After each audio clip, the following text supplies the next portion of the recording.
And it's believed armed men sent from Kiev have attacked the Crimean Interior Ministry. And RT's Igor Piskunov can tell us more right now live. Hi there, Igor. So bring us up to date.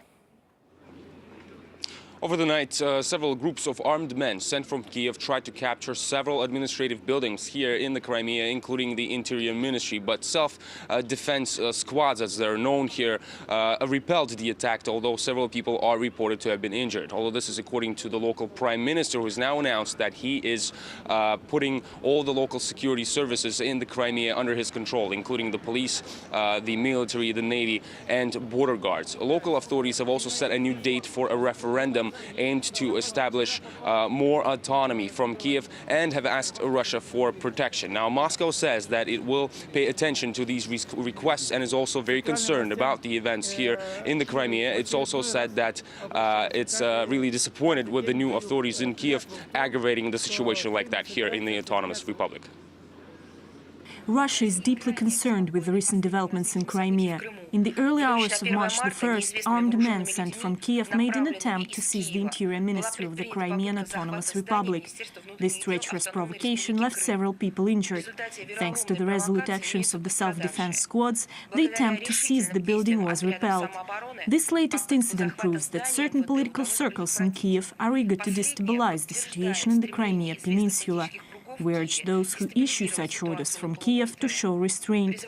We believe that a further escalation of the already tense situation in Crimea is irresponsible.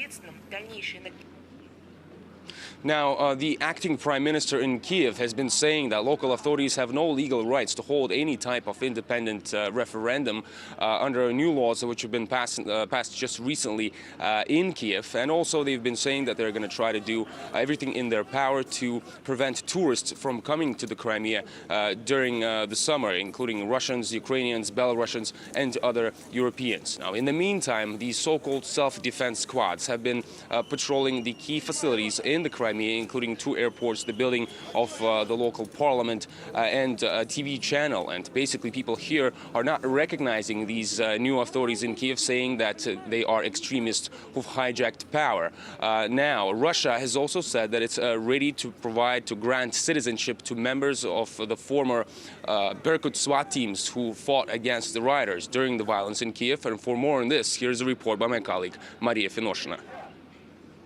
This is the Golden Eagle's swan song, the Berkut, Ukraine's elite police force. After weeks of deadly clashes in the capital, Kiev, on the orders of the Ministry of Internal Affairs to protect government buildings from rioters, the Berkuts are no more. Ukraine's new authorities were quick to disband the 1,000-strong anti-riot unit.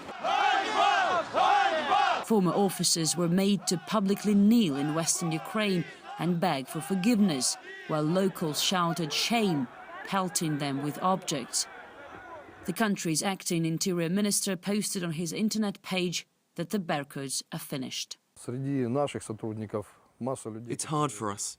There are many among us who sacrificed their health and lives to protect citizens, and after 22 years of service, they just threw us out like garbage.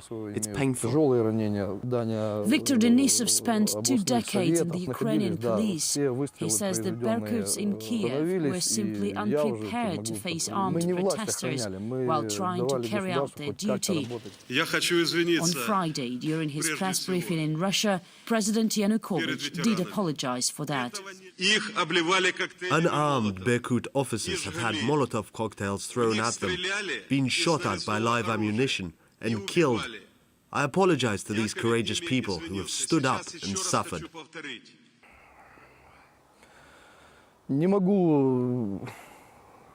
I can't say that I don't accept these apologies.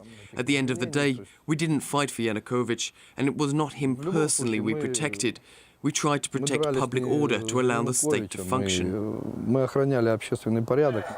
I show Viktor one of numerous videos posted on YouTube showing the Berkuts in action. He keeps silent while watching. On these videos, you can't see what these people who the Berkuts are beating were doing before they were arrested. What was going on there was a real war, and only experienced people with special training could tolerate that, and the violence they witnessed led to more violence. Vladimir, head of Berkut Veteran Association, believes that the warring sides were far from equal. The Berkuts were not professional when they faced a well-financed and a well-trained force.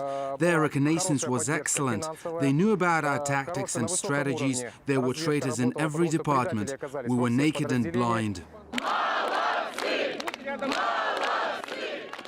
With Berkut's reputation now fatally undermined by the interim government in Kiev, there remains at least one place in Ukraine where they're still respected.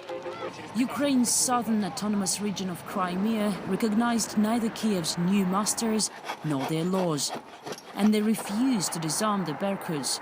In fact, they reinforced them instead. This is the headquarters of Ukraine's Berkut here in Crimea's Simferopol. As you can see, the building is surrounded by barricades and patrolled round the clock. So-called People's Guards are here day and night. They say they are worried about attacks. This is the upside-down reality of Ukraine today. Those whose mission just until recently was to secure peace and prosperity of the country's population are today in need of protection themselves. People here have different backgrounds. They're from different ethnic groups, but they share one common goal. We're protecting Berkut from the army of thugs who came to power as the result of the armed coup. They're controlling the puppet government that's issuing decrees at gunpoint, including disarming and storming Berkut. We're protecting their families. Berkut's officers are also our protectors against people who are committing armed terror in other areas of Ukraine. Those who gathered here say they don't want violence, but if it comes here, they would be ready to resist, even if they have to pay with their own lives. Rifnoshna T from Crimea.